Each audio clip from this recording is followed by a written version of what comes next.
Eu queria que você prestasse sempre atenção, porque nós somos produtos, muitas vezes, do estilo de vida que levamos. Ou o estilo de vida que levamos tem a ver com o produto daquilo que nós fomos conduzidos, onde nascemos, o que falaram, o nosso berço, a nossa sociedade. E às vezes nós ficamos tipo meio camaleão, onde chegamos, mudamos e nos adaptamos. De fato, precisamos estudar e levar uma vida onde possamos nos tornar mais que vencedores. Olhe bem aqui para mim. Nós temos uma facilidade muito grande de sermos induzidos por onde quer que caminhamos, por aquilo que ouvimos, ou até o que pensamos de nós. É assim. Você pode fazer um juízo a seu respeito de uma pessoa extremamente negativa. Eu conheço pessoas assim, que ela, na mínima derrota, ela já entra numa crise tão grande que não consegue mais olhar para frente e avançar e vencer as guerras que estão dentro delas. Então, neste capítulo 6, qual a lição que tiramos para a nossa vida? Para mim, se chama estratégia. Estratégia é o que o Senhor mostra. Aliás, Deus é muito estratégico, né, irmãos? É maravilhoso, você vê assim como Ele trabalha na nossa vida. É cheio de estratégias e novidades para que nós possamos avançar. Pense bem, aqui no capítulo 6, quando o Senhor dá uma ordem de que para vencer as muralhas de Jericó, Ele começa dizendo: vós homens de guerra rodeareis a cidade, cercando-a uma vez, e assim você vai fazer por 6 dias. 7 sacerdotes levarão 7 trombetas de chifre de carneiro diante da arca. No 7º dia rodeareis a cidade quantas vezes? 7 vezes. E não queremos ser cabalísticos, mas o número, ele tem uma representação na palavra de Deus. A Bíblia deixa claro que 6 é o número de homem. Lá em Apocalipse diz isso. É tanto que fala 6, 6, 6, número de homem. E muita gente tem muito medo do número 666, começaram até a fazer previsões agora, até desse avião que caiu e tal. Irmão, eu não sei bem, eu acho que o negócio não é muito por aí. Mas tem crente que tem mais superstição do que os que estão lá fora. Não vou entrar nessa situação, porque daria um outro estudo. Mas vamos pensar o seguinte: 6 é número de homem. E nós entendemos pela Bíblia que 7 é o número de Deus. Então, quando fala 6, 6, 6, são as tentativas repetidas que os homens fazem para tentar alcançar Deus pela sua própria sabedoria, pelo seu próprio entendimento, pelo seu próprio conhecimento. Então ele 6 e não chega em 7. De novo 6, 6. E você pode colocar uma dízima aí, infinita, do 6, 6, 6, 6 continuamente. Então o Senhor dá uma ordem a Josué: 6 vezes, ou seja, uma vez a cada dia, você vai rodeando a cidade, mas nada acontece. No 7º dia, você não rodeará apenas uma vez, mas 7 vezes. E nesse dia, o que vai acontecer? As muralhas ruirão. As muralhas caem.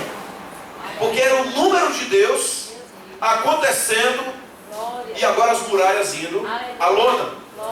E ele diz o seguinte: 7 sacerdotes, irmãos. O sacerdote representava o quê? A palavra, a autoridade da palavra. Então a palavra, ela é perfeita. Aleluia. E também fala aqui de 7 trombetas de chifres de carneiro adiante da arca, porque chifre representa poder. O poder é perfeito. E estavam carregadas de azeite. E azeite significa o quê? O óleo de Deus, a unção de Deus. Mas eu quero trazer isso para a nossa vida, porque ele diz aqui: e será que tocando longamente a trombeta de chifre de carneiro, ouvindo voz de sonido, todo o povo gritará com grande grita. Mas escute só o que ele diz antes. Se você vai no versículo 1, os homens de guerra rodearão a cidade cercando uma vez, assim farei por 6 dias. 7 sacerdotes levarão 7 trombetas de chifre diante da arca. No 7º dia rodearei 7 vezes, e os sacerdotes tocarão as trombetas. E o Senhor, ele diz que nós deveremos fazer isso. Agora, no versículo 5. E será que tocando longamente a trombeta de carneiro, ouvindo o sonido dela, todo o povo gritará, o muro da cidade cairá, o povo subirá nela, cada qual em frente de si.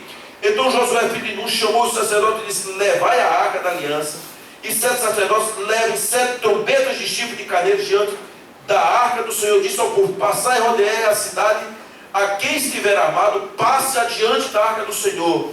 Assim foi que, como Josué dissera ao povo, os 7 sacerdotes com as 7 trombetas passaram e tocaram trombetas, e a arca da aliança do Senhor os seguia. Sabe o que eu vejo aqui? É que antes da trombeta, antes de gritar, havia um silêncio. E esse silêncio também não é o motivo de que quando você está em silêncio, você não significa que esteja morto.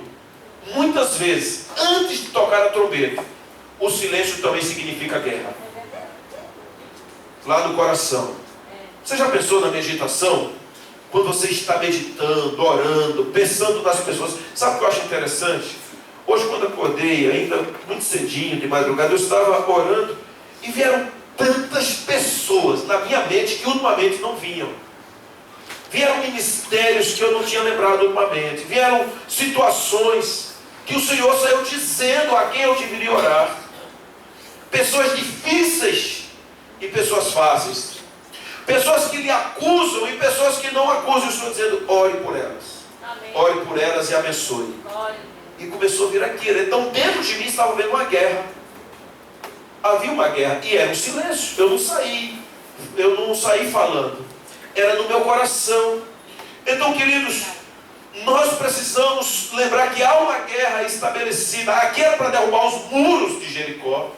Mas às vezes há uma guerra instalada que nós precisamos entrar na presença do Senhor, uma vez que já estamos, mas fortalecer essa presença para vencer uma guerra dentro da nossa casa. Sabia disso? Uma guerra dentro, às vezes com o filho, dentro do casamento.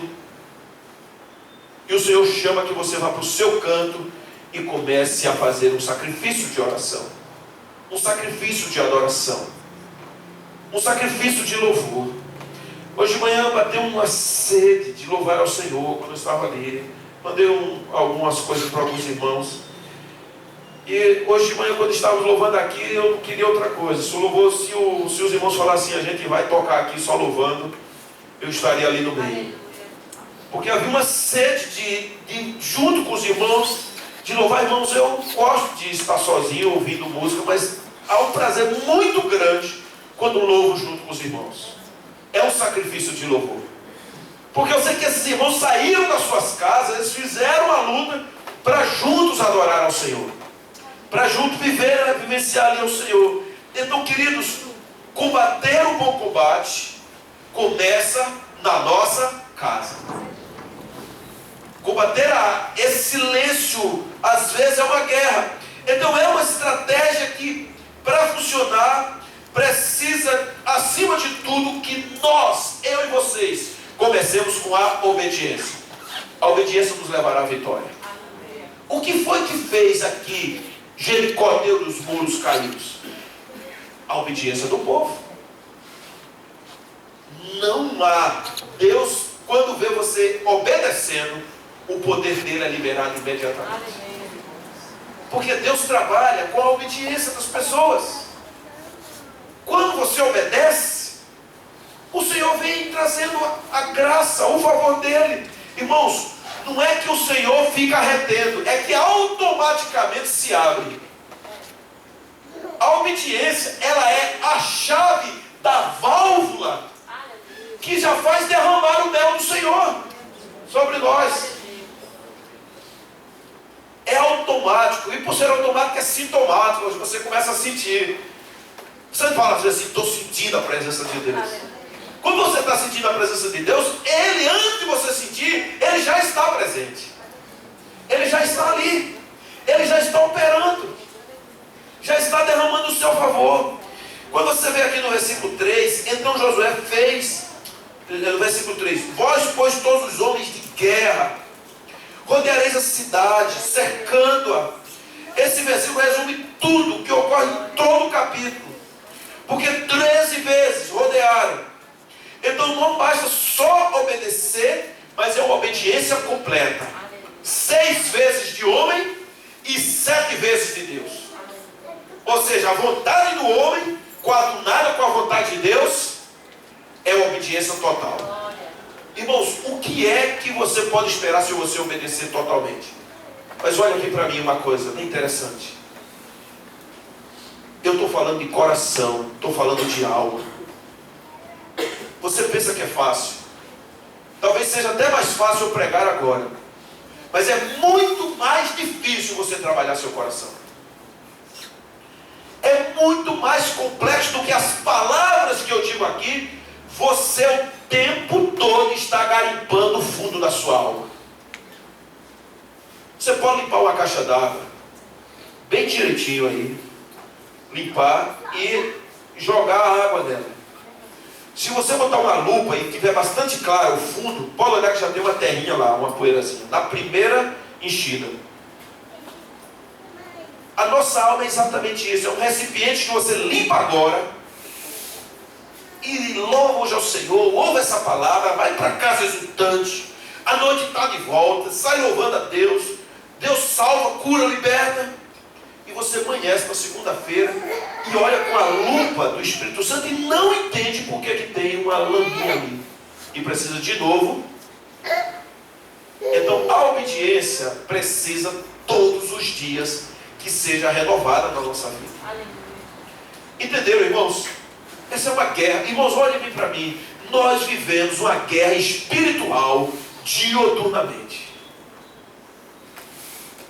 Dioturnamente. É tão interessante que a batalha que o Senhor fez com que Josué vencesse as muralhas de Jericó, dentro da própria batalha de Jericó, houve o anátema. E a próxima cidade, que é o capítulo próximo, uma cidade tão pequena como Ai, tem uma derrota flagrosa. Quem era Ai em relação a Jericó? Nada, mas era o suficiente para uma derrota. Onde se dá as guerras? Em mim. Elas se abatem aqui, no meu coração. Há dias que você não tem vontade nem de levantar da cama, não tem vontade de orar, não tem vontade de falar com ninguém. Não é assim? Comigo acontece. Tem vezes que acontece. Você tem que lembrar de todas as promessas do Senhor, tem que cair de joelho, tem que pedir misericórdia, e você começa de novo e vem. Muitos aqui muitas vezes não vieram para a igreja porque amanheceram absolutamente sem vontade. Só que o negócio também não melhorou. O negócio entrou numa guerra maior. Sabe uma coisa? É melhor ir. Eu indo, pelo menos estou lá agarrado com os irmãos, abraço um, abraço o outro. Um ora por mim, um lembra tal, um disse que está orando por mim, mas nem orou, mas eu já acredito. Irmãos, estou orando por você. E não orou, mas bom, já estou bem pela fé. A palavra. Então, queridos, deixa eu lhe falar uma coisa. A obediência não basta apenas ser uma obediência completa. Para que ela dê certo na sua vida, tem que ser uma obediência revelada. É diferente. Por que eu digo isso? Porque há muitos irmãos que de fato estão sofrendo e perguntam para mim: pastor, o que acontece na minha vida? Eu não sei se está quente ali, eu estou vendo abanando. De repente liga aquele algo, aquele outro, né? Tem alguma coisa ali sofrendo. A criação. Irmãos, então a palavra, olha aqui para mim, a palavra revelada.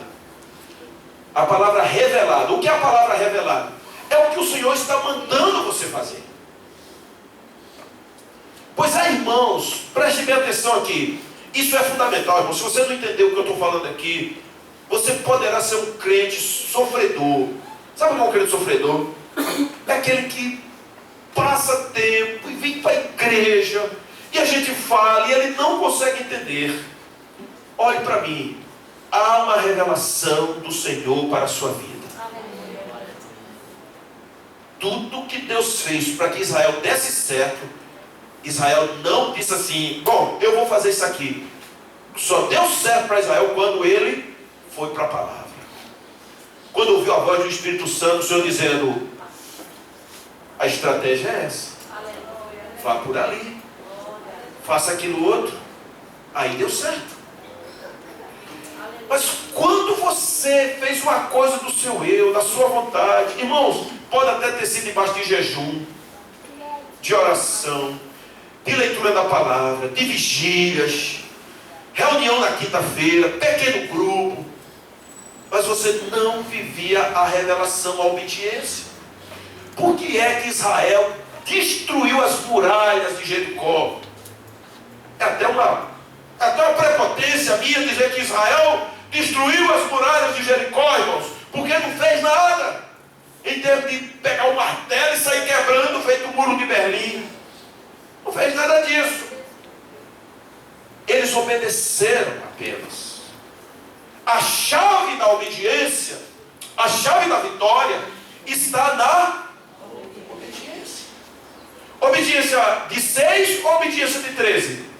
De 13. 6 do homem com 7 de Deus, 6 vezes rodeando a cidade. E no 7º dia, 7 vezes. Tocando trombetas, os sacerdotes lá apóstolos, a autoridade de Deus. O poder de Deus pelos chifres e pela unção de Deus no azeite. Queridos, o que é que deu? Caíram as muralhas. Caíram as muralhas. Então, nós precisamos lembrar disso. Há um preço a pagar. O Senhor Jesus disse assim, quem quiser me seguir, tome a sua cruz. Não é a de Jesus, é a sua cruz. Siga Ele, olhando para a cruz de Cristo, mas leve a sua cruz e siga. A sua cruz, irmãos, não é uma cruz demasiadamente pesada, é aquela que você pode carregar. Amém? Se você não está podendo carregar, eu estou podendo levar, isso tem alguma coisa errada. E eu quero dizer que aqui dentro, alguns irmãos estão levando uma cruz que não foi Deus que deu a ele. Não é a cruz, é uma cruz que ele arranjou. Então nós precisamos lembrar internamente, na nossa alma, algumas áreas de fuga, de descontrole, que estão aí arruinando a nossa vida. São algumas muralhas, às vezes áreas de escape para as nossas vidas, mas que nesse instante precisam entrar numa guerra. E se faz necessário para que essa muralha espiritual vá à lona, para que ela caia. As fortalezas da nossa vida, os sofismas da nossa cabeça, às vezes estão resistindo lá, irmãos. Precisam cair. Então, a Bíblia diz que as nossas almas não são carnais. Nós precisamos eliminar as fortalezas, as estruturas de raciocínio. Olha bem para mim. As estruturas de raciocínio. Aqui na nossa mente. Sabe por quê? Porque nós temos uma facilidade muito grande de criar estruturas na nossa mente. O pastor Renatinho pregou domingo de manhã aqui, há 8 dias atrás, falando em Romanos 12, versículo 1 e 2, sobre a mentalidade do escravo.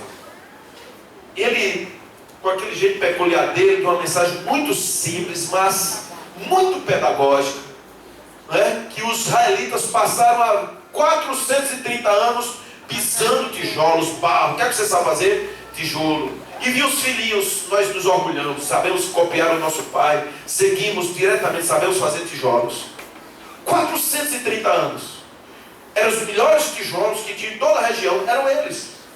Quando eles foram para a conquista, sofreram porque na cabeça deles tinha uma cabeça de tijolos.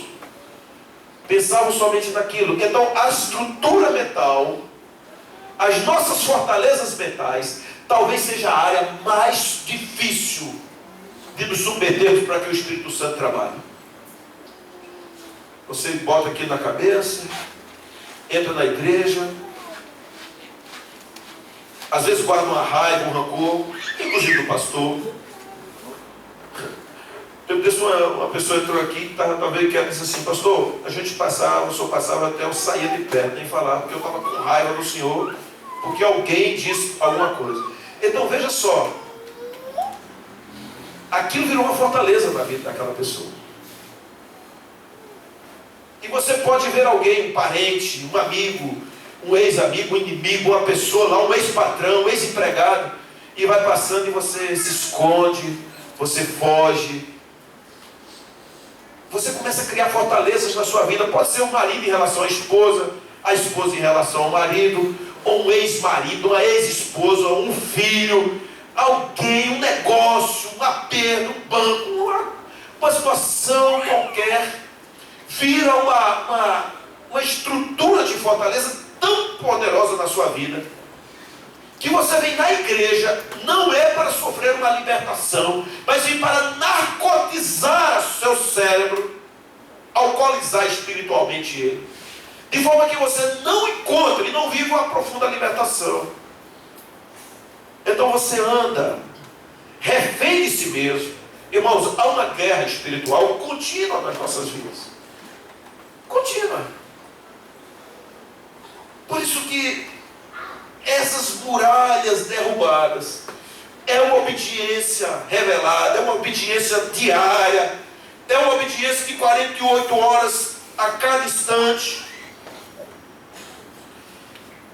Nós precisamos submeter essas áreas controladas pelos sofismas, ou áreas de descontroles na nossa vida, e colocar diante do Senhor. E colocar diante do Senhor. Há uma vida, sim, uma fuga. Então as nossas almas carnais, elas precisam ser eliminadas. Irmãos, quando eu falo aqui de destruir as muralhas de Jericó, Jericó está dentro de nós. Jericó está dentro do nosso coração. As muralhas são essas coisas que estão lá dentro da nossa vida. Nós precisamos imaginar e tirar essas situações de destruição da nossa vida, para que nós possamos lembrar. Olha o que diz o versículo 18: tão somente guarde de coisas condenadas. Tira as coisas condenadas das suas vidas. Nós precisamos lembrar isso aqui, essas muralhas, os habitantes, que eles falam aqui que eram os habitantes de Jericó, são deuses dentro da nossa alma às vezes. Situações complexas. Só que as estratégias para vencermos, o Senhor há de nos dar. As estratégias. Como é que você vai romper agora, saindo em 2016, avançando em 2017? Eu lembro da minha mãe, que ainda viva está, mas ela, quando não era do Senhor, quando chegava assim em dezembro, ela ia entrando assim numa depressão. A noite de Natal, a noite de ano, ela era uma pessoa extremamente sombria, porque ela começava a pensar o que seria o ano novo, o que queria trazer, o que poderia acontecer, e ela entrava assim num colapso emocional muito grande. Eu lembro que ela não queria festa, ela ficava isolada.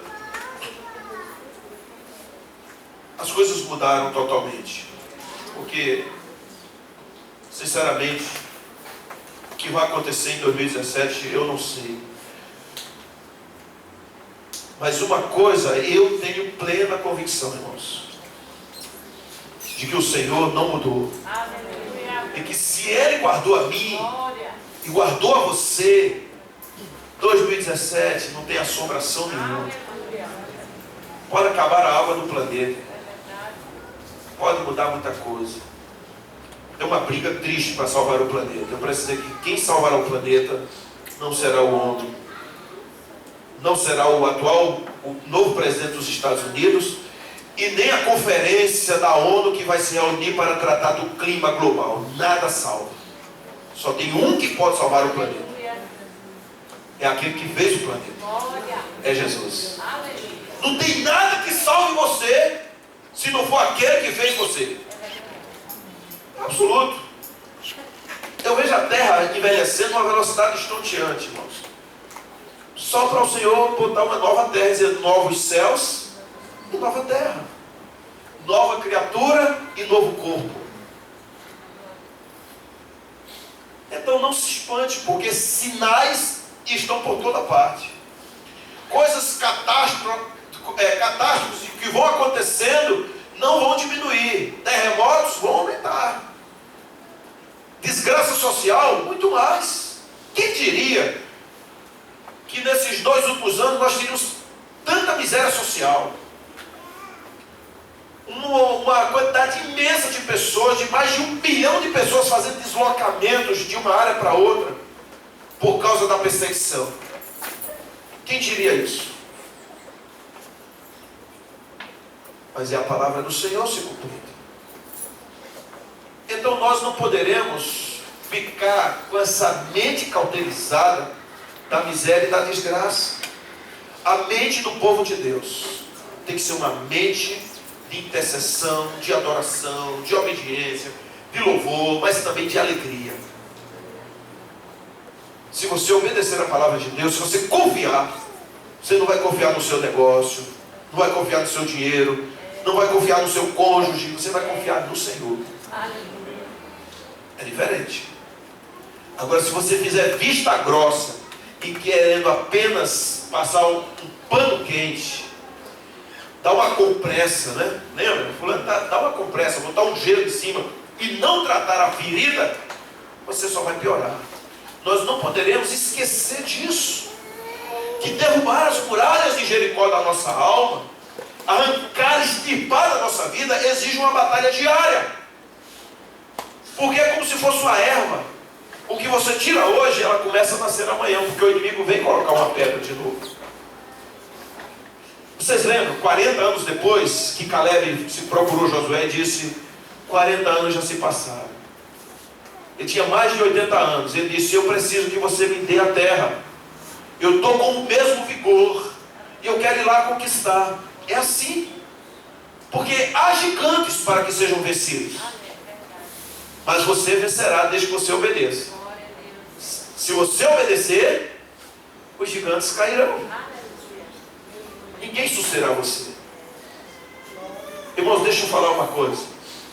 Eu não sei se o ano que vem, sabe, se você vai trocar seu carro, se vai conseguir equipar a sua casa, se vai conseguir fazer uma viagem. Talvez alguma coisa que você planejou de repente não andou. Mas eu queria que você não ficasse desesperançado, mas que você aumentasse hoje a sua comunhão com o Senhor. E dissesse, eu estou pronto para o que deve vir. Qualquer coisa que vier. O que vier, você será um homem ou uma mulher mais que vencedor. Do que acontecer. Amém, irmãos? Amém. É claro que você vai trabalhar duro, inteligentemente, para que as coisas aconteçam na sua vida. Para que você faça reforma, para que você compre, para que você viaje, para que aconteça. Mas escute. Não venha se perder diante de notícias ruins. Não venha se perder diante de notícias ruins. E se não conseguir o feito que você queria para 2017, continue firme no Senhor, porque 2018 vem lá. E se 2018 não existir, você estará já. Aleluia! Toda glória com o Senhor. Já estou exaltando. Se você estiver entendendo essa mensagem, seu coração começa a crescer. Você vai dizendo assim, puxa vida, eu não sou um desesperançado. Eu sou uma pessoa cheia de alegria, de esperança, cheia de vida. Olha aí, jovens, não confie no seu curso da faculdade. Ah, é tudo da minha vida, tudo que eu queria, passei.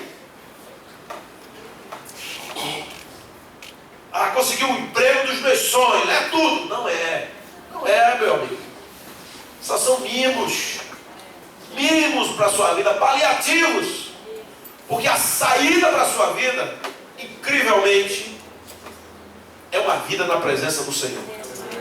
Nada lhe susterá. Pastor, e agora? Trabalhe duro. Faça faculdade, faça doutorado, pós-graduação, monte seu negócio, troque de carro, viaje, faça o que der. Mas se nada disso se vier a acontecer, você não pode perder a sua alegria no Senhor. Porque a sua alegria não depende de coisas. Depende de uma vida onde as muralhas foram destruídas. De uma vida de obediência. Mesmo estando com o dedão inchado, você continua louvando ao Senhor. A verdade é essa. Pense que a unha esteja encravada. Unha encravada eu dou, né, irmãos? Se for do pé, aquela que dá uma tocadinha assim na mesa de casa, assim, ó, na hora do almoço. Aquela comida saborosa, passou a vontade de comer, não é verdade? Dá vontade de você, para comigo as lágrimas, só por causa da unhazinha encravada, que deu um toquezinho assim na mesa. Dói. Mas é isso mesmo. Essa é a situação. Então, queridos, todos os dias é dia de guerra. Todos os dias. Por isso é dia de vencer as fortalezas. Uma decisão sua hoje é fundamental. Uma decisão nessa manhã é fundamental para a sua vitória. Sabia disso? Pastor, são muitos anos, é um vício de um filho, um tabagismo, um alcoolismo, problemas de drogas, de relacionamentos, de uma mente deturpada, de um projeto que você vem adiando porque as coisas não acontecem. Irmãos, em nome de Jesus, dentro da sua vida não veio, a Bíblia diz que não vem sobre você tentação que você não possa suportar, não vem provação que você não possa suportar, em absolutamente. Então bote isso aí. Toda provação você pode suportar. Toda tentação é resistível. Toda tentação é resistível. Toda provação você pode suportar. Amém? Amém. Diga para o seu irmão ao lado: toda provação você pode suportar. Toda tentação você pode resistir. Glória a Deus. Então, amados, a verdade é isso. Porque a Bíblia fala tanto 40 dias, 40 noites, porque 40 dias é o tempo da mudança neural. É quando você desprograma uma situação e coloca outra ali. Comece a dar glórias ao Senhor. Você que nunca mais, você olha lá e comece a dar glórias ao Senhor. Senhor, não estou entendendo é nada, mas pela obediência vou louvar o teu nome. Entendeu isso não? Senhor, está tudo nebuloso, está tudo assim cinza, o negócio está meio escuro, caótico. Vou começar a louvar o teu nome. Faça-se um adorador a partir de hoje. Adore ao Senhor. Bote louvores, irmão. Agora tem uns louvores que, sinceramente, não é louvor, é um velório. Continuamente. Eu sei que também às vezes eu gosto de ouvir algumas músicas do Bach e de Chopin. Mas, irmãos, você acredita que aquelas músicas eram tocadas no tempo que os judeus estavam vindo para... Muitas vezes tem que botar um louvor que tenha vida. Nos microfones lá dentro do campo de concentração, e as pessoas indo. Porque o negócio... Há canções que... Muita gente chora de tristeza, no mundo a gente ri para não chorar. O mundo não conhece o que é o amor. Você canta 3 vezes essa música, meu irmão? Você não tem força de louvar o Senhor, não. Tem que louvar ao Senhor. Exaltai ao Senhor. Senhor, não estou entendendo, mas eu louvo o teu nome. E comece a louvar. Senhor, dentro do meu coração, eu tiro as muralhas de Jericó hoje, da resistência, e começa a exaltar o nome dele. Por isso, queridos, faça um pacto de obediência ao Senhor, um pacto de libertação, vencendo batalhas, fortalezas lá no seu coração. Não pegue os despojos, não se aproprie do que não precisa, que o Senhor está dizendo: não pegue isso para você. O Senhor está dizendo: não pegue, não tome isso para você. Então deixe lá, irmão, deixe lá. Não é seu, não é para se apropriar. O Senhor está dizendo: deixe isso lá, eu vou lhe dar. Você confia que o Senhor vai lhe dar? Amém? que não precisa de rolo, de falcatrua. A pergunta é, você espera? Vai esperar. Está vendo como já diminuiu? Quando disse eu recebo, mas vai para esperar. Aí 2 braços. Irmão, mas eu sei que tem hora que a gente não entendeu. Você vai esperar no Senhor? Glória a Deus. Então espere mesmo, irmão. Espera mesmo chegar. Não se arvore não. Não faça do seu jeito. E não faça porque o irmãozinho tal disse, eu tomo posse. Aí vai lá e fala um negócio. Daqui a pouco, Senhor, eu tomo posse, Senhor, mas vamos aqui. Eu quero ouvir a tua voz. Tenha paciência, irmão. Às vezes o silêncio, orações. Não se apresse. Não se apresse. Mas pastor, olha como eu já estou. Só lembra que eu cheguei aqui com tudo forte, tudo caído, tal. E o Senhor fala assim, eu vou lhe abençoar. Eu vou lhe abençoar. Eu creio nisso. Então não queira uma coisa que Deus não disponibilizou para você. Se não disponibilizou, não entre nessa enrascada. É fria. Eu acho que eu estou falando bem. É quente. O negócio pode pegar fogo. Então, queridos, fique liberto. Quebra as fortalezas. Não brinque. Estipe do seu meio. Tire. Não reconstrua os muros que foram derrubados. Esses muros não são para ficar aí. Deixa o caminho livre.